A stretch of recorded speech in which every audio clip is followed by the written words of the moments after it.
So firstly first, how are you? I'm good, man. Good. Just excited to do this run of shows. Excited to be back in Europe again. We just did we just did a run of shows with Kasabian. Sure. Um and we played at the is it FAAS Live or something like Half that? Us Live, yeah, Yeah, yeah, played there. Which is a great venue. sure.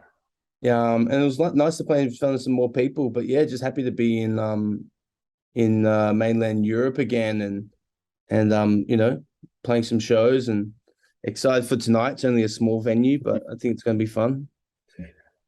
The last time I spoke to you guys was in the lead up to Glow, and then I think literally days after speaking to you guys, the whole world shut down. So being back on tour after everything that happened this past couple of years, what did you miss most, and what are you feeling now that you're able to do it again?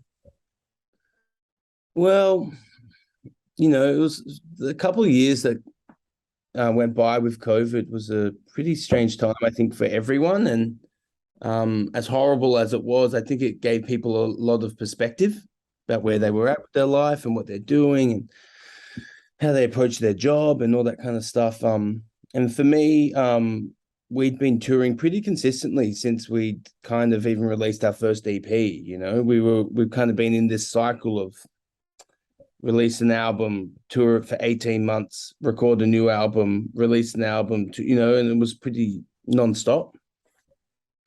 So it was kind of nice to it forced us to stop and go, okay, firstly to recuperate and to rest after just spending Right. 6 years on the road, and then also to kind of have that time to kind of look at our music and to work on our production skills and to have that time to experiment and to write and to be creative in the studio that we hadn't really had before. So I kind of tried to make the best of a bad situation with COVID and really just kind of focus on those facets of my musicality uh and I think the other guys did too. But then it also made me realize how much I need to play live. I can't just be a studio guy.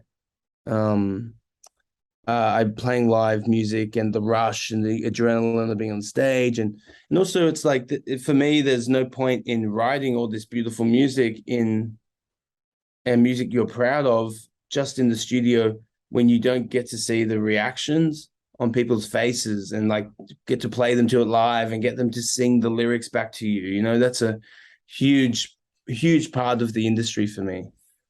Yeah, I was gonna build up to this question, but maybe it fits in here well because one thing about you guys is, well, obviously you do really well in the UK and in Australia and those places, but it seems like you do well everywhere, and that fans who like you, they travel well, and like it feels, at least to me, like every show is a banger. So, what do you make of that? The things that you come up at home or in your bedroom back in the day. Well, what do you make of all of that? The fact that people can feel something or find something in what you do. Oh, it blows me away still, to this day. um and we feel really, um we feel we feel really you know content and privileged to have the fans that we do have. you know um we've had a bit of success, DMAs, but we're by far, we're not the biggest band in the world, but the fans that we do have are they're really solid and they're really strong and they're really dedicated and they love the music and they embrace the change and experimentation with sound and all that kind of stuff, and we couldn't hold them more dearly in our hearts. Yeah, you mentioned embracing the change and also your own musical development. Um, let's go back a little bit because you've said in previous interviews you grew up on things like Bob Dylan, Bruce Springsteen, those kind of things. Was there ever a song or maybe just an album that's really stuck out to you that kind of helps you kind of form your songwriting in a way, or how did how did those type of artists impact what you do now? Oh yeah. Uh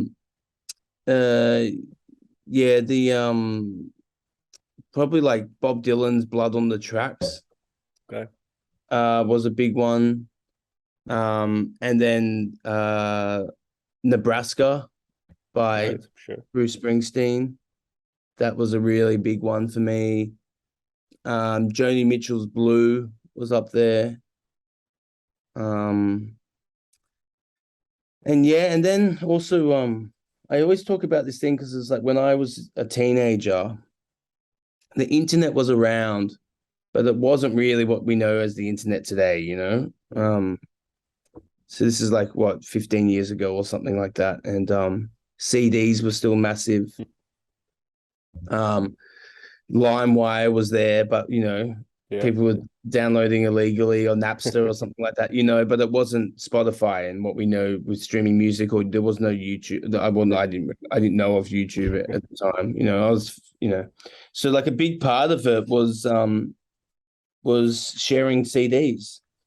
And I had some really close friends who from school, and you know, we had this group of friends that all loved music and writing music, and they introduced me to the Stone Roses and Happy Mondays and Primal Scream and the Jesus and Mary Chain and Oasis and Happy, you know, all those kind of bands. Sure. And so that was kind of like I started in this kind of country folk Dylan-esque world. I used to listen to a lot of Wilco as well. They're one Okay. of my favorite bands. I used to listen to a lot of M Ward when I was a kid. And but then got more into this rock and roll style. And that's you know, if it wasn't for my friends at the time, like I don't know if I would have been so heavily influenced by that type of music. But then now it's like as you grow older and you've got the Spotify and stuff, I feel like I don't know, maybe I'm wrong, but I feel like back in the day it's like I don't know, like if you were into rock music, that's what you listened to, and you went and bought rock CDs. You know what I Right. mean? And if you're into folk stuff, you buy that. If you're into like techno or dance, you like do that. When like these days, I feel like there's so much information so easily accessible that it's not strange for someone to be really into hard dance music or techno, and then also be into folk or like you know what I'm kind of saying? Oh yeah, definitely. I definitely I agree that the genre lines seem to be blurring because I don't know if it's because of Spotify, but definitely what is being released is definitely a lot more eclectic than those firmly defined genres back in the day, I feel. Yeah, and you even hear like lots of pop albums these Right. days. They'll go from like doing a really heavy rock song to like big pop production, or you know, like all these like different genres in like one album. Right. So did that help with and this is an evolution of the sound of the band that started, I suppose, with Glow and you guys are continuing now. But did that make it easier to have that transition or were you gonna do that anyway? I don't think we really think about it too much. We Okay, just kind of just try and stay true to ourselves and have fun doing it. You know, and and also we're not the kind of band that we don't it's not desirable for us to make this a record that sounds exactly the same. I don't think they sound drastically different. Like even though this new album has you know, pop and electronic elements in it, I actually still think it is still a lot of guitars on it, and it's sure. just like a modern sounding rock album. You know what I mean? Um, and you know, as opposed to when we first started out, we were more jangly, lo-fi kind of thing, which is cool. And I still love that sound. And I love there's no like better or worse for me. Hmm. It's just kind of like where we're at, you know? Yeah, and I think Tommy's vocals will always tie it together as DMAs as well. It's kind of it doesn't matter That's what you right. do, it kind of feels like DMAs anyway. Our Um, producer Stuart Price said that one time. He goes, all right, so you know you're experimenting. We've put a 909 on this track or something like that, or like you know 909 kick on this track, or like blah blah blah blah blah, and these maybe you got a few more arpeggiators and stuff. But it's like, I think even if you guys bloody tried to, you couldn't not sound like DMAs, you know. But talking about the studio, then when you're in there, as you mentioned, you have so much more time than perhaps you used to. So there's so many more options that you can kind of delve into. Was that kind of a liberating feeling, or do you like kind of having that pressure of a deadline and kind of just finishing something? I think it depends on what type of album you're going to make. When we made Hill's End, we kind of recorded most of it in a couple of weeks from memory. I think we did a few overdubs in my apartment. But with this album, it was a strange one because we went in and we did 3 weeks in London. But we'd just been on the road for a month, so we hadn't really seen our families or our partners or anything like that.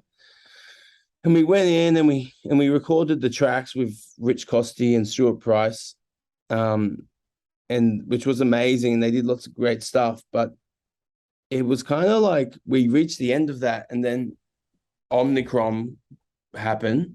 Right. And so we all went back to Australia, and it looked like things were going to shut down for a bit again or whatever. And we were just listening to back. We didn't really have time to listen back to the stuff we did in the studio when we were there. And we were listening back and we were like, oh, we don't think this is finished yet, This is for the new record. And there was How Many Dreams. And then so we were like, oh, this isn't right. This isn't finished yet. So even though we'd done so much great work with Stuart and Rich, we needed to spend more time on things, especially like the programming and the synthesizers and even like there was some lyrics that we said, oh, I don't really like that lyric anymore, because you kind of write them in the studio and then 2 weeks later you're like, no, that's not very cool. And then like all that kind of stuff. And so it was actually really liberating. Almost, I would make a record like that again. It was a mistake. Like it happened like this almost as a happy accident. But like I would make a record like that again, where you go in for 3 weeks, record all the music, like with a live band, throw all the guitars and heaps of stuff at it, and then step away from making the record for like 3 weeks, maybe a month, and then come back with fresh ears, right? And then do it in a smaller studio with really good speakers, but a smaller studio and a bunch of synths, and then cut it up and chop it up and be more experimental, like almost like screamadeliquify it. Right. Well, that's interesting because I read somewhere that you had about 70 demos to work with going into the studio. So what is that selection process like then? Because you mentioned the synths and kind of the more electronic elements, but what does a DMA song need to have to kind of get through the first round? And how did the songs that ended up on How Many Dreams kind of get there? What were the requirements in a way? Yeah, it's basically all melody. Okay. And energy. Like, when someone plays you a demo, even if the melodies, it's the main melody is there, but it's a bit blah blah blah, and there's a few lyrics there, but it's not really fleshed out. But you can feel it, like you can listen to it and you go, oh, there's something, there's a magic about this, And I think as a musician or producers, you can and even like just normal friends, if they're not into music, you can play it to them and they can go, oh, I think I can hear something, like there's something in that, And the truth is, we could have made a really great album, I think, with a different 10 other songs or 11 other songs. But these were just the ones we happened to pick. But yeah, we did a lot of, we worked quite closely with our management and our record label.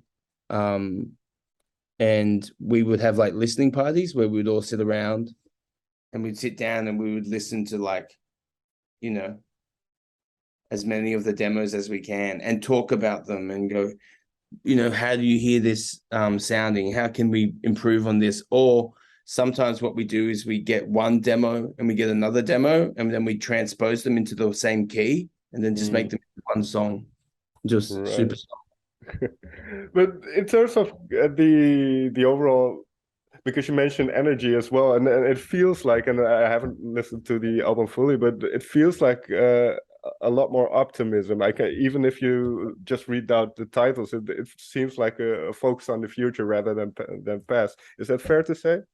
Yes, 100%. It was I think it was the coming out of the COVID thing, and it was like we wanted to make an album that wasn't like not talking about COVID so much and and hashing back on the past or the horrors of the last couple of years, you know. It was like it's like let's flourish out of this, let's do something positive, let's stay positive, let's, you know. And that was definitely you know, there's still, I think it's inevitable, there's still an element of melancholy, but there's also hopefulness, you know. For instance, a song like I don't need to hide. The message is really nice, and I can imagine that is something that comes out of being stuck at home and kind of dealing with life and kind of dealing with who you are for the first time because you had to tour so much. You kind of finally have time to deal with some of that stuff. How did that song come to be? That one was, it actually came together really quickly. I was just actually, I think I wrote it originally on a piano. Okay. But then I used the synths to make it really epic. And then what happened is I'd written the verse and the pre-choruses, and then I needed one more idea for the chorus. So what happened is I wrote the chorus chords, which are very simple chords, but I just left it as empty, as being empty. And then what happened is I just mucked around with synth. So you hear the synth line that plays in it, that was written before the vocals was written. Okay. And so there's a point where Tommy's vocal hits the same note as the synth. And that was kind of just like almost like a happy accident kind of thing. And but one thing I also try to do with my songwriting is I like having one section that is really emotional and like really melodic. And then I like having another section that's just like not even that melodic, you know, like thinking about a better time. Almost like you could almost yell it. Right. Where, like the other bit is like love, you know, and it's like, yeah. No, but that's cool that you say that, because I saw a snippet of an interview where you said that because of the evolution of the band's sound, the set list can be a lot more dynamic, and you kind of mentioned even within songs that is something that you do. So how do you see the kind of let's ask it differently. How would you build a set list in terms of dynamics and emotion and kind of getting the crowd involved? Because it does seem, as I mentioned earlier, that the crowd is really involved whenever they see you play. Yeah, it's a funny one with set lists. We're always going back and forth with different types of sets. At the moment, it works really well because that we can incorporate the electronic element and still have the rock and roll songs and still have the acoustic sing-alongs, you know, and it gives it a nice dynamic throughout the set. But in saying that, we were in our WhatsApp group chat the other day, we were having a joke where we wrote this set. I think we called it the Psycho set, and it was pretty much only the hard rock songs. And I think that would be fun to do. I think people would like that set as well, you know, just doing 18 songs of only our heavy electric guitar songs. Oh, and then maybe add Silver and Delete in there because you kind of have to. That's interesting that you say that, because Well, I always think about the Rolling Stones getting sick of playing their songs, but then again, it's a good song, and then why wouldn't you want to play it? So, what is your feeling towards songs that are a little bit older? Do you still have the same connection to them, or even stronger, perhaps? Sometimes stronger. I think when you're a young musician, you fall into this trap of thinking that just because something is new, it's better. Mm. But I don't believe that. I think there's sometimes if it's older, it's better because you're younger and you're less critical, and there's that energy of youth in your songwriting, Um, and I think people can write great songs for their whole life, but you see it a lot with some artists that they they there's this kind of carefree attitude that happens when they're younger and they got no money and they don't, they're discovering the world, and Sure. they're quite naive. There's a naivety to it, which is really beautiful, that you can't kind of replicate. But then at the same time, there's also songs that are written that stem out of a wisdom of someone who's seen life and Sure. knows things, and there's also something that's beautiful to that as well. Well, in a way, when you perform those songs like Silver, and do you think they've only gotten better in a way because you guys are evolving and becoming more proficient as musicians? I think so. I think so. Um, but then there's also a part of me that I don't know. There's a part of me that dreams of replicating songs that we wrote when we were younger. Hmm. But there's something about that doesn't feel very healthy, Right. because it's like that you did that when you were 24, 22, I wrote Silver when I was 21, but then Tommy wrote the chorus for it Hmm. when we were 27 or 28. Right. But um but yeah, sorry, I lost my trail of thought. No worries. It's kind of the evolution of songs, and I get that something, and especially with what we mentioned earlier, kind of looking forward. There are some